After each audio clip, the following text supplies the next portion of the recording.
کشتی ڈوب جائے گی، پھر تباہ و برباد ہو جاؤ گے۔ تو فرمایا ولایت یہ ہے، ولی اسے کہتے کہ ہاتھ کار والتے دل یار وال، بس دل کی ڈوری مولا کے ساتھ بندی رہے، دل مولا کی طرف شاغل رہے، دل مولا کی طرف مائل رہے، اور اس کی یاد میں دل ہر لمحہ گھائل رہے، شکستہ رہے، ہر لمحہ شکستہ رہے، اس کو ولایت کہتے ہیں۔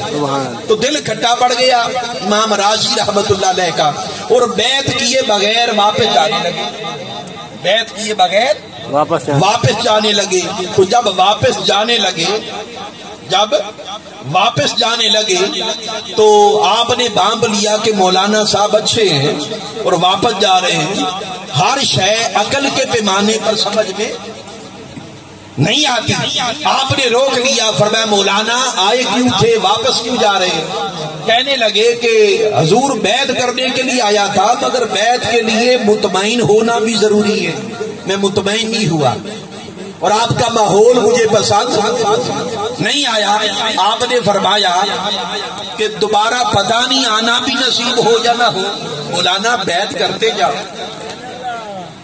جب آپ نے اصرار کیا تو بیعت کر کے پھر مصروف ہو گئے، دوبارہ کبھی پلٹ کے آپ کی بارگاہ میں نہیں آنا آئے۔ کتابوں میں آتا ہے کہ جب آپ کی موت کا وقت قریب آیا اور قریب المرگ آئے، بستر پر آئے، تو شیطان نے چاہا کہ اب میں حملہ کروں اور گمراہ کر دوں۔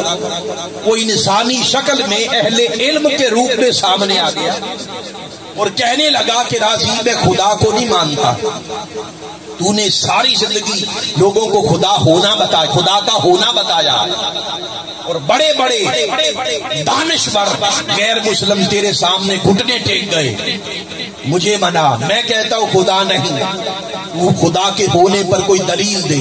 آپ نے اللہ کے ہونے پر ایک بڑی پختہ عقلی دلیل، عام دلیل نہیں، بڑی پختہ سائنٹیفک دلیل دی، عقلی دلیل، منطقی اور فلسفیانہ دلیل، جس کو عقل سے کوئی رد کر ہی نہیں سکتا۔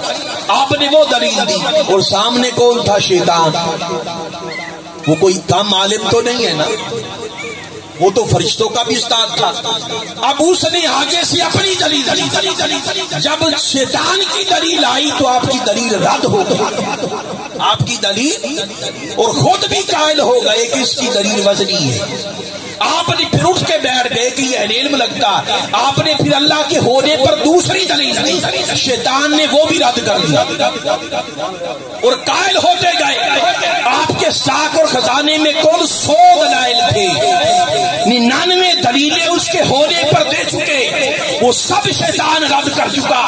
اب آخری دلیل رہتی تھی، آپ گھبرا رہے تھے کہ یہ آخری دلیل بھی اگر رد ہو گئی تو میرا اپنا ایمان متزلزل ہو جائے گا، اعتقاد میں دراڑ پڑ جائے گی۔ آخری دلیل درستے ہوئے ہونٹوں کے ساتھ دینے ہی والے ہیں، اور شیطان اس کو رد کرنے ہی والا ہے کہ اچانک وہ شیخ نجم الدین کبریٰ جن کی بارگاہ میں ایک بار جانا ہوا تھا، ان کا ظہور ہو گیا۔ فرمایا راضی اگر اپنے ایمان کو بچانا ہے تو اپنے علم پر بھروسہ نہ کر، اپنے فلسفہ پر بھروسہ نہ کر، اپنے فلسفہ پر بھروسہ نہ کر، اپنی منطق پر بھروسہ نہ کر، اپنے علم پر بھروسہ نہ کر۔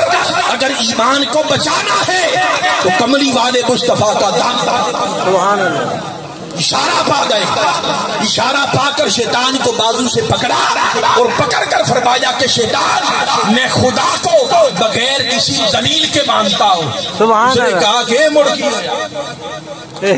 کوئی دلیل دے، فرمایا بغیر دلیل کے۔ پوچھا کہ وہ کیوں؟ فرمایا اس لیے کہ کملی والے مصطفیٰ نے فرمایا۔ سبحان اللہ، آقا نے خبر دی ہے۔ اب اس دلیل کو کون رد کر؟ کوئی بھی شیطان کی بھی مجال نہیں۔ اس نے اپنا بوریا بستر اٹھایا اور دم دبا کے بھاگ گیا۔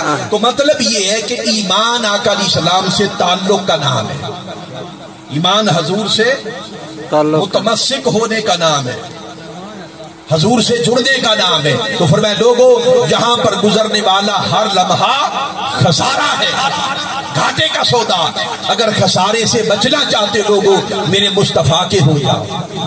میرے مصطفیٰ کے بن کے رہو، بس حضور جو کہے وہ کرو، حضور اٹھائیں تو اٹھ کھڑے ہو جاؤ، حضور بٹھائیں تو بیٹھ جاؤ، حضور چلائیں تو چل پڑو، حضور روکے تو رک جاؤ، ہنسائیں تو ہنس پڑو، رلائیں تو رو پڑو، بس اپنی زندگی کا مرکز میرے مصطفیٰ کو بنا لو۔ اگر حضور کے بن کر رہو گے تو خسارے سے بچ جاؤ گے، خسارے سے بچ جاؤ گے۔ اب یہاں پر ایک اور بات سمجھی، یہاں پر ایک اور بڑی ایمان افروز وہ یہ کہ اللہ تعالیٰ نے کہ زمانے کی قسم اٹھائی۔ اب میرا ذہن تھا کہ زیادہ اس پر بات کروں کہ زمانے سے مراد کیا ہے، مگر بات بھئی اللہ کی بادشاہ اور اللہ کی رضا ہے کہ بات جدھر بھی نکل جائے۔ میں اس پر زیادہ زور دینا چاہتا تھا مگر بات ادھر نکل گئی، تو یہاں پر 4 تفسیریں ہیں کہ زمانے سے مراد کیا ہے، مگر چونکہ وقت ہو گیا، زیادہ ہو گیا ہے اور تھوڑا سا وقت ابھی میرا باقی ہے، تو میں چاہتا ہوں صرف ایک تفسیر کر کے اس بات کو مکمل کروں۔ جو ہے والعصر، قسم ہے زمانے کی، قسم ہے زمانے کی۔ ایک تفسیر اس کی یہ ہے کہ زمانے سے مراد عام زمانہ نہیں ہے، زمانے سے مراد ماشاءاللہ جی آئے ہیں، آگے تشریف لے آئے ماشاءاللہ۔ تو زمانے سے مراد عام زمانہ نہیں، عام زمانہ نہیں ہے لوگوں، زمانے سے مراد جہاں پر زمانہ مصطفیٰ ہے، سبحان اللہ، زمانہ مصطفیٰ مراد ہے۔ بھائی ایسا ہے کہ تھوڑی دیر کے لیے ٹھہر جائیں، یہ آخری حصہ ہے میری گفتگو کا تاکہ توجہ سن لیں۔ رکھ لیں، رکھ دے ٹھیک، اب سائڈ پہ ہو جائے،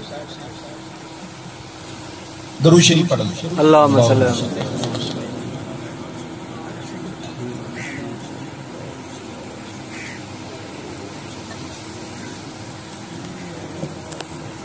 زمانہ مصطفیٰ مراد ہے۔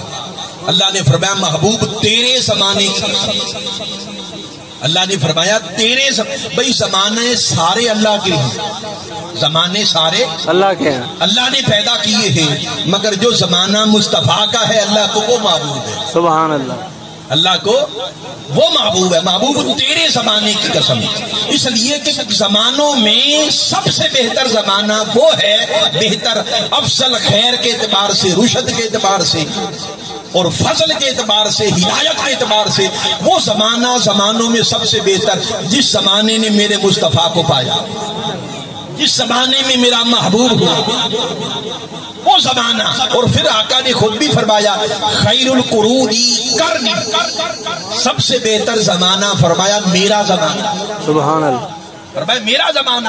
پھر فرمایا ثم الذین یلونہم، 3 بار، ثم الذین یلونہم، ثم الذین یلونہم، ثم الذین یلونہم، میرے زمانے کے بعد پھر بہتر زمانہ وہ ہے جو میرے زمانے کے ساتھ جڑا ہوا، یعنی صحابہ کرام کا زمانہ۔ اور پھر اس کے بعد بہتر زمانہ وہ جو صحابہ کے زمانے کے ساتھ جڑا ہوا، یعنی تابعین کا زمانہ۔ پھر فرمایا اس کے بعد بہتر زمانہ وہ جو تابعین کے زمانے کے ساتھ جڑا ہوا، یعنی تبع تابعین کا زمانہ۔ یعنی اشارہ یہ فرمایا کہ زمانہ جتنا حضور کے قریب ہے اتنا بہتر ہے، جتنا آقا کے قریب ہے اتنا افضل ہے۔ یہ بات سمجھ لیں، میری بات سمجھ لیں کہ فضیلت حضور کی خیرات کا افضل وہی ہوتا ہے، وہ زمانہ ہو، وہ انسان ہو، وہ جگہ اور مقام ہو، افضل وہی ہے جو مصطفیٰ کے قریب ہے، جو میرے آقا کے قریب ہے۔ ارے میرے آقا کے قریب اگر کوئی انسان ہو جائے، انسان، تو وہ صحابی ہو کر غوث اور قطبوں سے بھی افضل ہو جاتا۔ بے شک بے شک، بھلے ساری زندگی ایک نماز بھی نہ پڑھ سکا وہ صحابی، ایک روزہ بھی نہیں رکھ سکا، دین کا کوئی علم بھی حاصل نہیں کر سکا، مسلمان ہوا اسی وقت وصال ہو گیا، نہ نماز، نہ کوئی عمل، نہ کوئی علم، نہ شریعت کا علم، مگر درجہ ایک نگاہ محبت سے کیا ملا کہ 40 سال تک عشاء کے وضو سے فجر کی نماز پڑھنے والے سارے غوث اور قطب مل بھی جائیں تو اس صحابی کے برابر بھی نہیں ہو سکتے۔ اس صحابی کو یہ جو مرتبہ فضیلت ملی نمازوں سے نہیں، روزوں سے نہیں، علم سے نہیں، مصطفیٰ کی قربت سے نہیں۔ اگر انسان حضور کے قریب ہو جائے وہ افضل ہو جائے، اور جو مقام جہاں پر حضور پیدا ہوئے وہ مقام مکہ ساری بستیوں سے افضل، اور جس زمانے میں میرا محبوب ہوا وہ زمانہ سارے زمانوں سے افضل۔ یہاں پر ایک بڑا ایمان افروز واقعہ میں آپ کو سناتا ہوں، توجہ ہے، بڑا ایمان افروز واقعہ کہ ایک شخص تھا وہ روٹیاں بیچتا تھا۔ کیا کرتا تھا؟ روٹیاں بیچتا تھا، اور اس کا طریق یہ تھا کہ تازہ روٹی 1 روپے کی بات کو سمجھانے، وہ تو درہم کی بات تھی نا، بات سمجھانے کے لیے بیان کرنا کہ تازہ روٹی 1 روپے کی اور باسی روٹی 2 روپے کی۔ اب کسی کو کیا پڑی کہ تازہ روٹی چھوڑ کے باسی روٹی 2 روپے کی، مگر وہ ایسی کرتا تھا۔ اب اس کے پاس ایک بابا آ گیا، اور بابے بعض جلالی بھی ہوتے ہیں کہ نہیں؟ بابے نے کہا روٹی دے، اس نے کہا کون سی، تازہ یا باسی؟ بابے نے کہا اے مڑکی ہویا، تازہ باسی کا کیا مطلب؟ اس نے کہا کہ بابا جی تازہ لینی ہے تو 1 روپے کی، باسی روٹی لینی ہے تو 2 روپے کی۔ پھر اس نے کہا اے مڑکی ہویا، اس نے کہا مجھے سمجھاؤ کہ تازہ روٹی اگر 1 روپے کی ہے تو باسی روٹی جو بچ گئی اگلے دن بیچنی ہے وہ تو آدھی قیمت پر 8 آنے کی ہونی چاہیے، اور تو 2 روپے کی بیچ رہا، ماجرا کیا ہے؟ اس نے کہا وجہ یہ ہے، وجہ صحیح ہے، اور اس کا ایمان دیکھیے۔ اس نے کہا وجہ یہ ہے کہ تازہ روٹی 1 روپے کی، باسی روٹی 2 روپے کی، اس لیے کہ وہ جو باسی روٹی ہے وہ تازہ روٹی کے مقابلے میں 1 دن زیادہ زمانے مصطفیٰ کے قریب۔ سبحان اللہ، سبحان اللہ، اور جو حضور کے قریب ہے وہ بہتر ہے۔ سبحان اللہ، سبحان افضل ہے، کیونکہ وہ بہتر ہے، بھلے باسی ہے مگر 1 دن زیادہ حضور کے قریب ہے، زمانہ مصطفیٰ کے قریب ہے، اس لیے فرمایا وہ بہتر ہے۔ جو بہتر ہے وہ 2 روپے کی لینی ہے تو لو، نہیں تو جاؤ، تو زمانہ حضور کے قریب آ جائے۔ اب آخری بات، پھر اس کے بعد میں اجازت چاہوں گا تاکہ میری بات مکمل ہو جائے۔ یہ تو زمانے کی قسم اٹھائی نا، حضور کے زمانے، سبحان اللہ، کے زمانے کی۔ اب سنیے، اس سے پہلے ایک صورت آئی، اس میں شہر مصطفیٰ کی قسم اٹھائی، حضور کے شہر کی۔ فرمایا لاقسم بہذا البلد وانت حل بہذا البلد، پیارے حبیب توجہ کریں، اس شہر مکہ کی قسم، یا اس شہر مکہ کی قسم۔ اب سوال یہ پیدا ہوتا ہے کہ اللہ تعالیٰ رب ہو کر شہر مکہ کی جب قسم اٹھائی تو ذہن اس طرف جاتا ہے نا کہ کیوں قسم اٹھائی؟ شاید اس لیے کہ وہاں پر اس کا اپنا گھر ہے، وہاں پر اس کا اپنا گھر ہے، شاید اس لیے قسم اٹھائی، یا شاید اس لیے قسم اٹھائی وہاں پر چاہے زمزم ہے، یا شاید اس لیے قسم اٹھائی وہاں پر مقام ابراہیم ہے، یا شاید اس لیے قسم اٹھائی وہاں پر سقف بیت اللہ ہے، رکن یمانی ہے، رکن شمالی ہے، وہاں پر حتیم ہے، مضاف ہے، انبیاء رسل کے مزارات ہیں، قدم قدم پر انوار کی جو برکھا ہے، شاید یہ وجہ، شاید یہ وجہ، ہزاروں وجوہات سمجھ میں آتی ہے۔ تو جب ساری باتیں ہو گئی تو رب نے فرمایا چپ، سبحان اللہ، سبحان، خاموش ہو جاؤ۔ مولا کیا ماجرا؟ فرمایا سنو، میں نے کسی اور وجہ اور سبب سے شہر مکہ کی قسم نہیں اٹھائی، شہر مکہ کی قسم اس لیے اٹھائی ہے انت حل بہذا البلد، محبوب یہاں پر تو چلتا پھرتا نظر آتا ہے، سبحان اللہ، یہاں کی ہوا و فضا میں تیرے پسینے کی خوشبو مہک رہی ہے محبوب، یہاں پر تو خرام ناز ہوتا ہے، یہاں کی گلی کوچوں میں جب تو چلتا ہے میں رب ہو کر بے ساختہ ان گلیوں کی قسم اٹھاتا ہوں، یہاں کی خاکی ذرات جب تیرے تلووں کا بوسہ لیتے ہیں، وہ عرش جب تو معراج پر آیا تھا تیرے تلووں کا بوسہ لینے کے لیے ترستے تھے، تو نے جوڑے اتارے کہ عرش ہے، میں نے کہا محبوب جوڑے پہنے رکھو، آج عرش عرش تیرے جوڑوں کو چومنے کے لیے ترس رہا. سبحان اللہ. جن جوڑوں کے ساتھ تیرے طلبوں کے ساتھ جو خاک مدینہ کی لگی جو ذرات لگے میں ان کی قسم اٹھاتا ہوں. جس گھوڑے پر محبوب تو بیٹھتا ہے والعادیات ضبحا فالموریات قدحا میں ان گھوڑوں کی قسم اٹھاتا ہوں.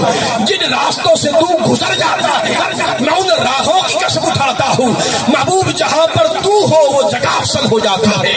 جس راستے سے تو گزر جائے وہ راستہ افضل ہو جاتا ہے. جس مقام پر تیرا مسکن ہو وہ مقام افضل ہو جاتا ہے. جس زمانے میں تو ہوا وہ زمانہ سب سے افضل. اعلیٰ حضرت نے فرمایا تھا مجدد دین و ملت اعلیٰ حضرت نے فرمایا کہ جدھر جدھر سے وہ گزرتے رہے سبحان اللہ جدھر سے وہ گزرتے رہے مجد و شرف ساتھ ساتھ رہے. بس حضور جدھر سے گزر جائیں وہ جگہ افضل ہو جاتی ہے. ایک آپ کو مسئلہ سمجھا دوں اور بات اچھے طریقے سے آپ کو سمجھ آ جائے گی. یہاں پر ایک بحث ہوتی ہے بڑی اہم بات اور یہ بات اکثر علماء میں بحث بن جاتی ہے. اس بات میں بڑے بڑے کلام ہوتے ہیں بڑی بڑی باتیں ہوتی ہیں. بڑے سمپل انداز میں یہ ساری بات آپ کو میں اس کو آپ اپنے لیے تحفہ سمجھیں. سبحان اللہ. کہ یہاں پر شہر مکہ کی قسم اٹھائی اور بحث یہ چل پڑی کہ مکہ افضل ہے. کسی نے کہا مدینہ افضل ہے کسی نے کہا مدینہ افضل ہے مدینہ کسی نے کہا مکہ افضل ہے. بحث چل پڑی. سب کے پاس اپنے اپنے دلائل ہیں. بڑے بڑے علماء ہیں ادھر بھی اور ادھر بھی اور سب کے دلائل ہمارے سر آنکھوں پر. اور اعلیٰ حضرت نے بھی فرمایا تھا اعلیٰ حضرت نے فرمایا تھا کہ طیبہ نہ صحیح مکہ ہی صحیح افضل. ہم عشق کے بندے ہیں کیوں بات بڑھائی. سبحان اللہ سبحان اللہ. عشق کے بندے ہیں کیوں بات بڑھائی. بس بات بڑھ گئی علماء میں اہل علم میں. کوئی کہے کہ یہ کوئی کہے یہ. یہی سوال ہمارے قائد حضور شیخ الاسلام سے ہوا کہ حضور آپ بتائیں مکہ افضل ہے یا مدینہ. آپ نے فرمایا لوگوں اس بحث میں پڑھتے کیوں ہو کہ مکہ افضل ہے یا مدینہ. فرمایا مکہ افضل ہو یا مدینہ وجہ تو حضور ہی ہے نا. سبحان اللہ سبحان اللہ. وجہ تو حضور ہی ہے نا. مکہ اگر کوئی کہے افضل تو مان لو سر جھکا لو. وجہ یہاں پر بھی حضور ہے. انت حل بہذا البلد محبوب یہاں پر تو رہتا ہے. اگر مدینہ افضل ہے تو وہ بھی حضور کی وجہ سے. اگر مجھ سے کوئی پوچھے کہ ذرا اس کو پھوڑ کے بتائیں کیا بات ہے. بات یہ ہے کہ جب حضور مکہ میں تھے تو مکہ افضل مدینہ میں ہے تو مدینہ افضل مدینہ میں ہے تو مدینہ افضل. بس حضور جدھر جدھر ہیں وہ جگہ افضل. عاشق کیوں تڑپتے ہیں مدینہ کے لیے کہ حضور مدینہ میں جب مکہ میں تھا تو نگاہوں کا مرکز مکہ تھا. اب مدینہ میں ہے تو نگاہوں روحوں کا مرکز مدینہ ہے مدینہ ہے. یہ وجہ ہے. دیکھیں نا ایک امام ہوتا ہے. آپ امام ہیں جی چلو آپ ہیں. دیکھیں نا جماعت کرواتے آپ کے امام صاحب. یہ بات سمجھے بڑا سمپل. یہ بھی بڑا سمپل انداز ہے. جماعت کے لیے پیچھے صفیں بن جاتی ہے. پہلی صف دوسری صف تیسری صف. اب مجھ کو بتاؤ سب سے زیادہ فضیلت کس صف کی ہے. پہلی صف کی. کیوں امام کے قریب ہے نا. امام کے قریب ہے. اب پہلی صف میں اقبال صاحب بھی کھڑے پہلی صاحب میں حضرت صاحب بھی کھڑے ہیں. یہ سب کھڑے ان کی فضیلت ہے. مگر امام صاحب مصلی جائے نماز اٹھا کے مسجد سے باہر صحن میں رکھ لیں. اب فضیلت ادھر والی قریبی صف کے لیے ہوگی یا ادھر رہے گی. ادھر منتقل ہو جائے گا. امام صاحب جائے نماز اٹھا کے ادھر کسی اور جگہ پہ لے جائیں تو فضیلت ادھر. تو بات کرنے کا مطلب یہ کہ ہمارے جیسا عام شخص جدھر جدھر جائے فضیلت ادھر ادھر منتقل ہوتی چلی جائے. اسی طرح لوگوں تاجدار کائنات سبحان اللہ سرور انبیاء امام الانبیاء جدھر جدھر جائے فضیلت ادھر ادھر منتقل ہوتی چلی جاتی ہے. اس لیے لوگوں محمد علی ظہوری کا نام سنا ہے نا آپ نے. وہ کہا کرتے تھے ہم مکہ میں جائیں یا مدینہ میں حضور ہی نظر آتے. سبحان اللہ. مکہ کی فضاؤں میں، طیبہ کی ہواؤں میں ہم نے تو جدھر دیکھا سرکار نظر آئے، ہم نے تو جدھر دیکھا سرکار نظر آئے۔ اب اینڈ پر میں میسج دے رہا ہوں کہ لوگوں اگر چاہتے ہو اس جہاں میں رہ کر خسارے سے بچ جاؤ، نقصان سے بچ جاؤ، اس کا ایک ہی طریقہ ہے کہ لوگوں غفلت کو چھوڑ دو، غفلت کو چھوڑو، حضور کے ہو جاؤ، حضور کے بن کے رہو، حضور کی محبت میں، حضور کی چاہت میں، حضور کے عشق میں، حضور کی اطاعت اور اتباع میں آ جاؤ، حضور کے بن کے رہو، حضور سے وفا کرو، ایک ایک لمحہ صبح و شام حضور کے تمسک پہ گزرے، حضور کی محبت میں گزرے، حضور کی اطاعت اور اتباع میں گزرے۔ جو حضور کا ہو جائے گا وہ دنیا کے فتنوں سے بچ جائے گا، دنیا کے فتنوں میں، دنیا کی چکی میں وہ پس جائے گا۔ جو حضور سے دور ہوگا، جو حضور سے دور ہوگا، بھئی دیکھیں نا آٹا پیسنے والی چکی ادھر ہے، میں اس کی ایک مثال دیتا ہوں، یہ اب میرا میسج ہے، اس کو اچھی طرح سمجھ لیں۔ چکی ہوتی ہے نا دستی چکی، اس کا ایک مرکز ہوتا، اس کے دو پارٹ پتھر کے دو حصے ہوتے ہیں، وہ دونوں پارٹ ایک دوسرے پر رگڑ کھاتے ہیں، درمیان میں آپ مرکز میں دانے ڈالتے، جو دانے مرکز سے دور ہوتے چلے جاتے دونوں پارٹوں میں پس کے آٹا بن کے باہر آ جاتے، اور جو دانے مرکزی کلی کے ساتھ جڑے رہے پسنے سے بچ جاتے ہیں، آپ پھر اسے نکال لیتے کہ آٹا اتنا ہو گیا بس بہت ہے، باقی جو پسنے سے بچ گئے اس کو بچتے وہ ہیں جو مرکز سے جڑے رہے، جو جدا ہو جائیں وہ پس جاتے ہیں۔ بلا تشبیہ بالمثال لوگوں اس کائنات کی چکی میں جو مرکز ہے، اس کائنات کا مرکز ذات مصطفیٰ وجود مصطفیٰ ہے، جو آقا سے جڑ گیا وہ اس کائنات کی چکی میں پسنے سے بچ جائے گا، تباہ و ہلاک ہونے سے بچ جائے گا، اور جو حضور سے دور ہوگا وہ کائنات کی چکی میں پس جائے گا۔ اس لیے اگر چاہتے ہو کہ تباہ و برباد ہونے سے بچ جاؤ تو حضور کے ہو جاؤ، بچے گا وہ جو حضور کا ہو جائے گا۔ یہاں پر میسج یہ ہے طریقے منہاج القرآن کا، یہ میسج اور حضور شیخ الاسلام ڈاکٹر محمد طاہر القادری کا میسج ہے۔ آپ فرماتے کہ لوگوں بھلے آپ کے پاس دنیا نہ ہو مگر آقا کا دامن ہو، آقا کا دامن ہو تو آپ سے امیر شخص کوئی نہیں، ساری دنیا ہو مگر حضور کا دامن نہ ہو تو نیری غربت ہے، کوئی فائدہ نہیں، یہ زبان دنیا کا یہیں پہ رہ جائے گا۔ اگر دامن مصطفیٰ کا ہاتھ میں ہے تو خدا کی قسم تم امیر ہو، غریب نہیں ہو۔ اس لیے حضور کے بن کے رہو، حضور سے محبت کرو، اپنی آنکھوں میں گنبد خضرا کا تصور جما لو، سینوں میں محبت و عشق مصطفیٰ کی شمع جلا لو۔ یہی زندگی ہے، یہی اصل زندگی، یہی دین ہے، یہی ایمان ہے۔ اللہ تعالیٰ سے دعا ہے کہ ہم سب کو ہدایت عطا فرمائے، اور آج کی اس محفل پاک کو مرحومہ مغفورہ کے لیے ذریعہ نجات بنائے، ان کے لیے کفارہ سیئات بنائے، کوئی شخص خالی ہاتھ لوٹ کے نہ جائے، ہر کسی کو در مصطفیٰ کی خیرات نصیب ہو، در بطول کی خیرات نصیب ہو۔ وما علینا الا